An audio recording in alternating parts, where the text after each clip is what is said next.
आज सकाल नित्यकर्म सारी ठाकुर पूजा करने को ठाकुर घर को बाहरी गली। सेठी देखे तो आज बहुत मंदार फूल फुटीला।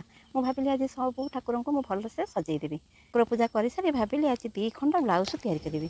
किंतु ब्लाउज तैयारी करने को जाई बसी तो पुओ डाकदेला, माँ आज टी सजना शाग कले हुंतानी।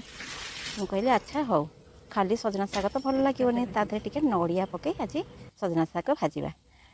कंचा नड़िया गोटे आनी बाड़ी किसी कोरी गैस रे कड़ाई बसई सुखिला लंका फुटण चुन चुन कटा होता पियाज पकई किसी समय भाजिली। पियाज टिके भाजी हो गला टिके पानी लुण दे ताको सिझेली। सी टिके सिझीगला ताको उल्ट पाल्ट करदे ताधरे कोरा होता नड़िया को पकई ताको किसी समय घांटिली।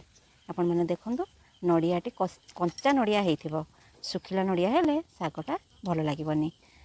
गला आमर सजना शाग नड़िया कोरा पका भजा।